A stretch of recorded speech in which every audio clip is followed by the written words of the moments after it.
In closing, I want to say to you all, Tiam.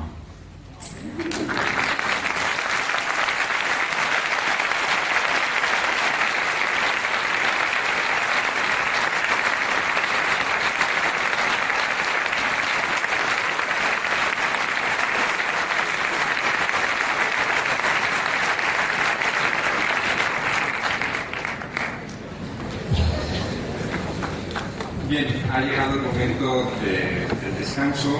Sí quería comentarles que justo... I'm Carrie Cassidy from Project Camelot. Oh. This is Henry Deacon. You need a microphone if you want to... Henry has something he wants to say to Bob.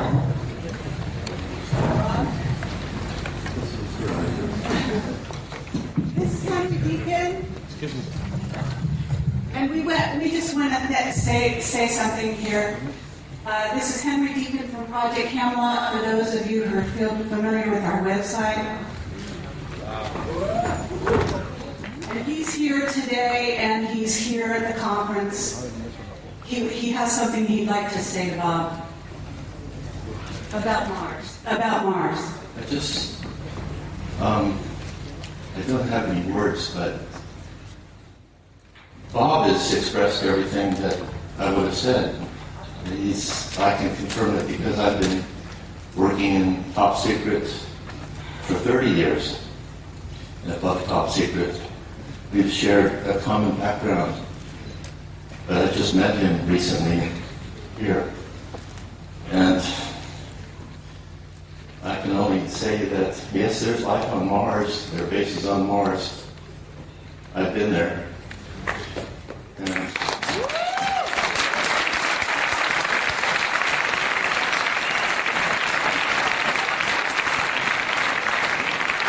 I didn't even get started on telling you some of the things I wanted to share this afternoon about who and what is on the moon and Mars that Henry knows. It's a long story, as he said. There's not enough time to put it all together. Except that it's a positive story. It's not one of fear. He showed a picture of the Mother Earth, and it's giving birth, and there's birth pangs, but there's a child is being born, and just forget about the fear, because that's just a really temporary thing. There she is. So, a friend of mine, Angelica, who no one knows, UK, she calls this the Emerald Planet. And it's alive. Yes, it's very much alive. We're a part of that life form. And it spreads. The life spreads throughout this whole galaxy. And the rest of our family is watching and waiting and helping quietly behind the scenes. And I've been fortunate enough to be able to meet family that don't just live here on Terra for a long, long time, even before I was in government work. So thank you.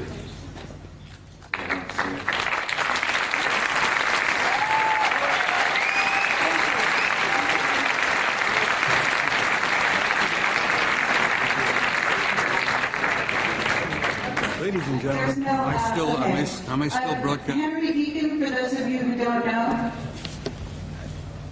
Am I still broadcasting here? You still here? I'm going to ask.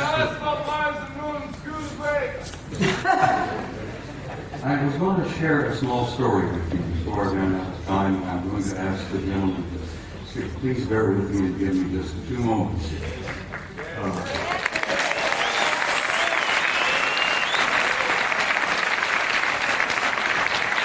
Let me start over.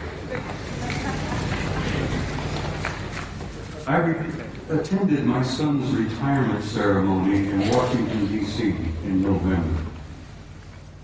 My boy retired in November in Washington as a full captain of the United States Navy after 30 years of service.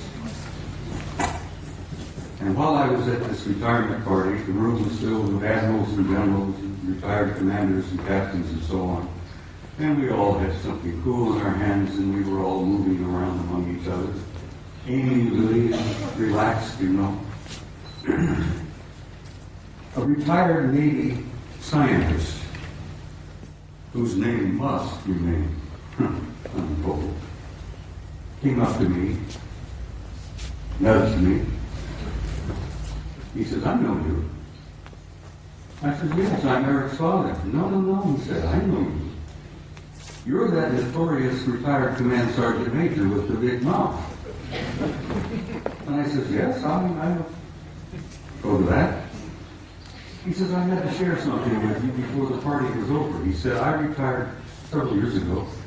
He said, my last job was at a government laboratory in Nevada, a few miles from Las Vegas. He says, I am a plasma fusion physicist. That's my expertise. That's my training, my background, not being a scientist. I go, what? Plasma fusion physicist? He said, yeah, I work at this laboratory outside of Las Vegas. He says, it's not commonly known, but it's a real secret. He says, I worked 5 years with 2 guys who were not from here. They were from somewhere else. And he says they were delightful people. They were scientists. They were working with us. They were assisting us. They were encouraging us and offering us ideas and possibilities and one thing or another in plasma fusion, which is infinite energy forever. But he says, I got to know them pretty well. And he says, after a couple of years, he said, I went up to one of them and I said, what do you guys really think of us human beings? And this chap, through somewhere, said, well, since you've asked, we think you are how did he word it? A primitive, savage, and dangerous race.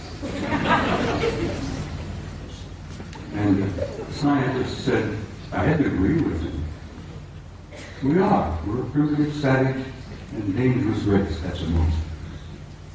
The other chap was standing there, who had been listening in. He was also from somewhere. Said, you also smell bad.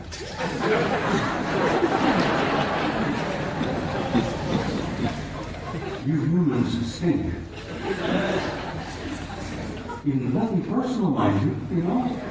We find that you don't smell good. And the scientist said, my first thought was, I didn't spray out of my arms this morning because it made you. And they tried to explain that we humans had a psychic odor about us that they pick up and they find it terribly offensive. But it hit me in the eyes because when I was a boy growing up, my grandmother used to say, if we could only see ourselves as others see us, it would help so much to develop our integrity and our character and all that. And this remark from my grandmother hit me, that this